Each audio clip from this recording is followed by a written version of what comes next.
adalah semua tindakan atau kegiatan ekonomi yang dilakukan oleh setiap negara modern untuk memenuhi semua kebutuhan perang.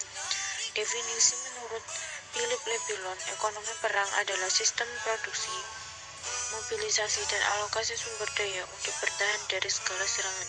Kegiatan ekonomi yang dilakukan terdiri dari kenaikan pajak dan penerapan program alokasi sumber daya. Setiap negara menata ulang kondisi ekonominya dengan cara yang bermacam-macam.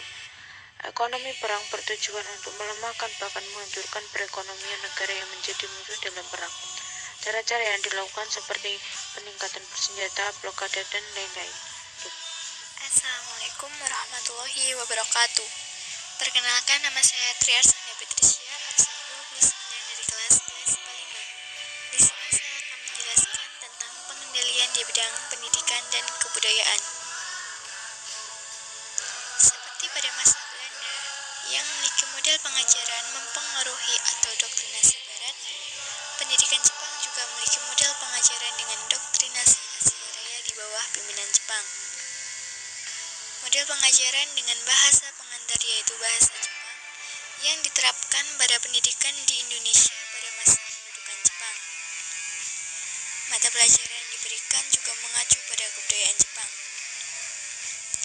Selain model pendidikan formal, diadakan juga kursus-kursus pendirian badan olahraga, ada pula pendidikan keprajuritan.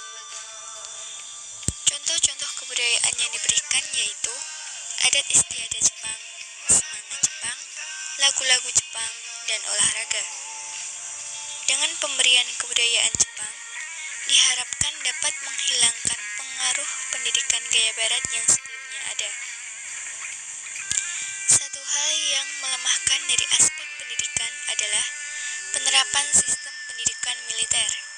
Sementara pada masa Jepang, konsep diskriminasi tidak ada, tetapi terjadi penurunan kualitas drastis, baik dari keilmuan maupun mutu murid dan guru. Mungkin hampir 90% sekolah menengah yang didirikan Belanda dihapuskan oleh Jepang, karena Jepang ingin menghapuskan Indonesia. Saya Elsa Indrianti, presensi 07 dari kelas 11 MIPA 5, akan menyampaikan materi mengenai pengerahan Romusa. Romusa adalah panggilan bagi orang Indonesia yang dipekerjakan secara paksa pada masa penjajahan Jepang di Indonesia dari tahun 1942 hingga 1945. Kebanyakan Romusa adalah petani, dan sejak Oktober 1943, pihak Jepang mewajibkan para petani menjadi Romusa. Jumlah orang-orang yang menjadi Romusa tidak diketahui pasti. Perkiraan yang ada bervariasi dari 4 hingga 10 juta. Dalam sidangnya yang pertama, Chuo Sang-in mengusulkan beberapa syarat antara lain, supaya dibentuk badan-badan yang memotivasi rakyat menjadi tenaga sukarela, melalui kerjasama dengan bupati, wedana, camat, dan kepala desa untuk pengerahan tenaga kerja, buruh, sukarela di perusahaan-perusahaan bala tentara Jepang. Namun, pada pelaksanaannya, persyaratan yang disampaikan oleh Chuo Sang-in itu diabaikan. Pada hakikatnya, mereka tidak lebih dari pekerja paksa, seperti halnya di Yogyakarta, tepatnya di desa Timbul Harjo, Bantul. Pengerahan Romusa dilakukan oleh perangkat desa dengan cara mendatangi keluarga-keluarga yang memiliki tenaga potensial untuk dijadikan Romusa. Keluarga yang menolak, mereka takut-takuti akan dikucilkan. Terima kasih, sekian dari Elsa Indrianti. Perkenalkan, nama saya Paprelia. Saya dari kelas 11 MIPA 5. Saya di sini akan membawa materi tentang gerakan bawah tanah. Seperti yang kita ketahui bahwa gerakan bawah tanah merupakan salah satu bentuk perjuangan yang dilakukan oleh rakyat Indonesia dalam mengalahkan bangsa Jepang. Selain dengan menggunakan cara bekerja sama dan dengan menggunakan cara bersenjata. Adapun latar belakang terbentuknya gerakan bawah tanah ini adalah karena terlalu kuatnya pemerintahan Jepang di dalam menekan dan melarang golongan oposisi. Oleh karena itu, hal tersebut dapat dikatakan gerakan bawah tanah merupakan gerakan ilegal. Dengan digunakannya strategi ini, gerakan bawah tanah di dalam memperjuangkan kemerdekaan Indonesia ternyata memberikan hasil yang memuaskan. Contohnya, yaitu dengan strategi ini, perjuangan rakyat Indonesia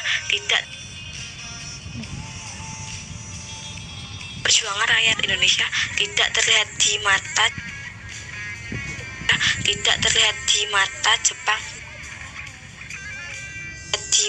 Jepang, namun masih tetap organisasi ini dapat terorganisir dengan rapi dan sangat rahasia. Sedangkan untuk perjuangan rakyat Indonesia dengan cara kooperatif. Assalamualaikum warahmatullahi wabarakatuh. Nama saya Rizky Julian Majid dari kelas 11 IPA 5. Saya akan menjelaskan tentang perlawanan bersenjata. Perlawanan bersenjata merupakan perlawanan bangsa Indonesia secara terbuka terhadap pendudukan Jepang di Indonesia. Perlawanan ini ditandai dengan perang antara bangsa Indonesia terhadap Jepang secara terbuka dan mengakibatkan korban di kedua belah pihak. Ada beberapa contoh bentuk perlawanan bersenjata yang terjadi di Indonesia, antara lain perlawanan di Aceh pada 10 November 1942. Perlawanan ini dipimpin oleh seorang guru mengaji bernama Tengku Abdul Jalil yang dipicu karena tindakan Jepang yang sewenang-wenang dan gagalnya perundingan. Jepang menyerang Cold Plank. Tengku Abdul Jalil dan para pahlawan tanpa nama yang mengikutinya pun gugur. Perlawanan Beta di Blitar pada 14 Februari 1945. Perlawanan ini dipimpin oleh anak Bupati Blitar yaitu Supiyadi, yaitu dipicu karena banyaknya masalah dengan Jepang. Maka Supiyadi dan teman-temannya melakukan pemberontakan terhadap Jepang meskipun pada akhirnya harus menelan kekalahan. Sekian dan terima kasih. Ini teman-teman, perkenalkan nama saya Hendrawan dari kelas 11 IPA 5. Dampak positif pendudukan Jepang. 1. Melarang penggunaan bahasa Belanda dan memperbolehkan bahasa Indonesia sebagai bahasa pengantar. 2. Diperbolehkannya bahasa Indonesia untuk menjadi bahasa komunikasi nasional dan menyebabkan bahasa Indonesia mengukuhkan diri sebagai bahasa nasional. Yang ketiga, untuk mendapatkan dukungan rakyat Indonesia, Jepang mendekati pemimpin nasional Indonesia seperti Soekarno dengan harapan agar Soekarno mau membantu para pemimpin nasional Indonesia dan memberikan kesempatan memimpin rakyat. Dampak negatif, Jepang mengeksploitasi SDM dan SDA untuk kepentingan perang. Yang kedua, terjadinya invasi dan krisis ekonomi yang sangat menyengsarakan rakyat. Demikian. Hai teman-teman, nama saya Muhammad Yanggara Sidiki.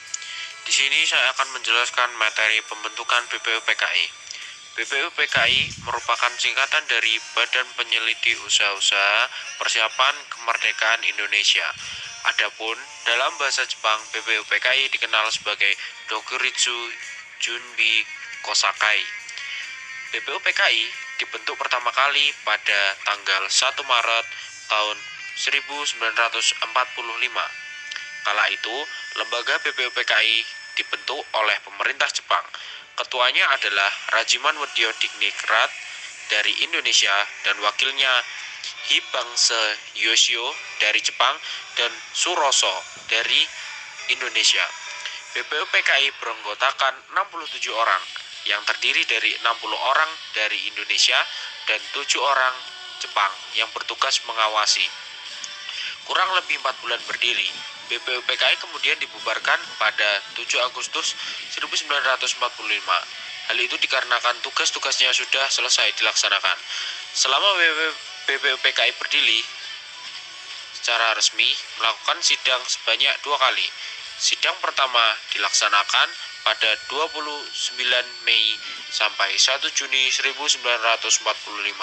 Kemudian sidang kedua dilaksanakan pada 10 Juli sampai 17 Juli 1945. Pembentukan PPKI. PPKI atau Panitia Persiapan Kemerdekaan Indonesia adalah panitia yang bertugas mempersiapkan kemerdekaan Indonesia. Sebelum PPKI, ada BPUPKI yang dibentuk Jepang, kemudian dibubarkan. Setelah BPUPKI tidak ada lagi. Soekarno membentuk PPKI pada 7 Agustus 1945. Dibentuknya PPKI dikutip dari konflik di balik proklamasi. Di awal Agustus 1945, Jepang makin berempit dalam perang. Sekutu menjatuhkan bom atom di